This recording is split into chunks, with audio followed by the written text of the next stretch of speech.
আজকে শহীদ প্রেসিডেন্ট জিয়াউর রহমান ৭৯ সালে যে কাজটি শুরু করেছিলেন, আজকে আমাদের প্রিয় নেতা তারেক রহমান আবার সে কাজটি আজকে নতুনভাবে নতুন উদ্যমে শুরু করেছেন। এর মাঝখানে এই বাংলাদেশে প্রথম আনুষ্ঠানিকভাবে আরেকজনও গাছ লাগানোর উদ্যোগ গ্রহণ করেছিলেন, তিনি হলেন বেগম খালেদা জিয়া। ওনাকেও আমরা সম্মান করি। ওনাকে অনেক কষ্ট দিয়েছেন, অনেক স্লো পয়জনিং করেছেন, উনি কিন্তু এই দেশ ছেড়ে যান নাই। উনি সবাইয়ের মা হতে পেরেছিলেন। এই যে বেগম খালেদা জিয়া, কোনো পুরুষ কিন্তু এত ত্যাগ স্বীকার করে নাই। বেগম খালেদা জিয়া বাংলাদেশের স্বাধীনতার সার্বভৌমত্ব গণতন্ত্রের জন্য যে ত্যাগ স্বীকার করেছেন, এ দেশ ছেড়ে যান নাই। কোনো পুরুষ নেতারা কিন্তু আমরা ওই পর্যায়ে কেউ ত্যাগ স্বীকার করতে পারে নাই। বেগম খালেদা জিয়া বলেছিলেন, বিদেশে আমার কোনো ঠিকানা নেই, আমার কোনো বাড়িঘর নেই, আমি এদেশে জন্মগ্রহণ করেছি, এদেশে আমার মৃত্যু হবে, এদেশে আমার কবর হবে। সেটাই হয়েছিল। ওনার এত অসুস্থতা, তারপরও যান নাই। সেই কারণে আল্লাহর তরফ থেকে সমস্ত বাংলাদেশের মানুষ ওনার জানাজাতে শরিক হয়েছিলেন। ওনার মৃত্যুর পর হিন্দু, বৌদ্ধ, খ্রিস্টান, মুসলমান সকল জাতির মানুষ বেগম খালেদা জিয়ার লাশের সাথে একাত্মতা ঘোষণা করেছেন।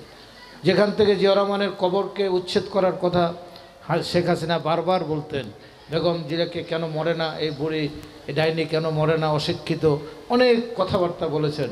কিন্তু পৃথিবীর ইতিহাসে এত বড় জানাজা নিয়ে কোনো মানুষ, এত সম্মান নিয়ে কোনো মহিষী মহিলা আজ পর্যন্ত কারো মৃত্যু হয়নি। হয়েছে কার? বেগম খালেদা জিয়া। উনি ওনার স্বামীর সেই কবরস্থানের পাশে ওনার সেই শেরেবাংলা নগরে ওনার কবর হয়েছেন।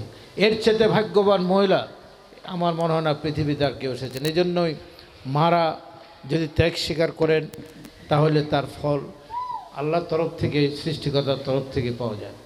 আমি এই যে জিয়াউর রহমান, বেগম খালেদা জিয়া, আজকে তারেক রহমান, এর ধারাবাহিকতায় দেশকে যদি ভালোবাসেন, সমাজকে ভালোবাসেন, আপনি আপনাকে যদি ভালোবাসেন, আপনার পরিবেশ যদি আপনি নিজে রক্ষা করতে চান, তাহলে এর চাইতে ভালো কোনো ফর্মুলা নেই। আমরা সবাই শহীদ প্রেসিডেন্ট জিয়াউর রহমান ধানের খেতে বা রাস্তার পাশে যে গাছ লাগানোর উদ্যোগ গ্রহণ করেছিলেন, বেগম খালেদা যে বনায়নের উদ্যোগ গ্রহণ করেছিলেন, আজকে একটি কথা স্বীকার না করলে নয়, শহীদ প্রেসিডেন্ট জিয়াউর রহমানের আগে এদেশে পোলট্রি শিল্প বলতে কিছু ছিল না।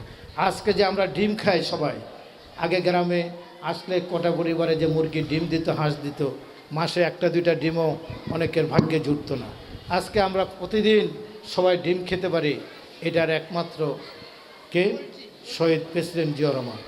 আজকে এই দেশের মানুষ ডেয়ারি কাকে বলে, এই যে দুধ এবং গরু পালন, আজকে আমরা 1 কোটি কোরবানি দিয়েছি। 1 কোটি, পৃথিবীর সবচেয়ে বেশি কোরবানি দেয় বাংলাদেশ। গরিব দেশ হতে পারে, কিন্তু পাকিস্তানের 70 লক্ষ, ইন্দোনেশিয়ায় 30 লক্ষ, সৌদি আরবে 10 লক্ষ, আর বাংলাদেশে 1 কোটি গরু কোরবানি বা খাসি কোরবানি আছে 1 কোটি। এই যে আমরা কোরবানিটা দিই, এটা ডেয়ারি বা উনি যে ছাগল প্রজনন একাডেমি করেছিলেন, এই কারণেই আজকে এটি সম্ভব শহীদ প্রেসিডেন্ট জিয়াউর রহমান এবং বেগম খালেদা জিয়ার।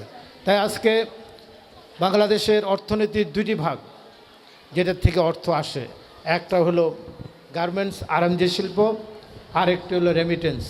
এই যে 1.5 কোটি মানুষ সৌদি আরব সহ বিভিন্ন দেশে চাকরি করেন, ব্যবসা বাণিজ্য করেন, এটার স্রষ্টা হচ্ছেন শহীদ প্রেসিডেন্ট জিয়াউর রহমান, অন্য কেউ নয়। আর একটি গার্মেন্টসেরও উনি স্রষ্টা। তা অতএব এই দেশে বহুদলীয় গণতন্ত্র থেকে শুরু করে সব কিছুই ওনার হাত ধরে এসেছেন, বেগম খালেদা জিয়ার হাত ধরে এসেছেন। আজকে তারেক রহমান যদি যেভাবে দেশ চালাচ্ছেন, আমি একটি ঘটনা, আমি সেখানে ছিলাম 1980 সালে উত্তরা গণভবনে শহীদ প্রেসিডেন্ট জিয়াউর রহমান সারা বাংলাদেশের যুব সমাজের নেতাদের সেখানে সম্মেলন করেছিলেন। সেখানে গান গেয়েছিলেন কে জানেন? আব্দুল জব্বার, ফেরদৌস ওয়াহিদ, আপেল মাহমুদ, তারপরে আপনার ফিরোজ শাহী, এদের মতো। উনি কোনো দলকে, সাংস্কৃতিক অঙ্গনেও ক্রীড়া অঙ্গনেও শহীদ প্রেসিডেন্ট জিয়াউর রহমান কোনো দল সমর্থন করতেন না। উনি মেধাকে সমর্থন করতেন, মেধাকে করতেন। সেই কারণে উনি হিজবুল বাহারে, আমরা সেদিন গেছিলাম, উনি সমুদ্র দেখালেন। এই জন্য না, বলল এই নীল অর্থনীতি আগামী দিনে বাংলাদেশ পরিচালিত হবে বঙ্গোপসাগরকে ঘিরেই। আমরা গত 17-18 বছর এই বঙ্গোপসাগরকে আমরা ব্যবহার করতে পারি নাই। আমাদের প্রিয় নেতা তারেক রহমান আজকে বঙ্গোপসাগরের যত সম্পদ আছে এটাকে আরোহণের জন্য ওপেন টেন্ডার আহ্বান করেছেন। সারা বিশ্বে বিভিন্ন দেশের কোম্পানিরা আসছেন। ইনশাল্লাহ বাংলাদেশ আগামী 5 বছরের মধ্যে উনি যদি রাষ্ট্রটাকে পরিচালনা করতে পারেন, এই বাংলাদেশ একটি মধ্যম আয়ের নয়, উচ্চ মধ্যম আয়ের দেশে বাংলাদেশ পরিণত হবে।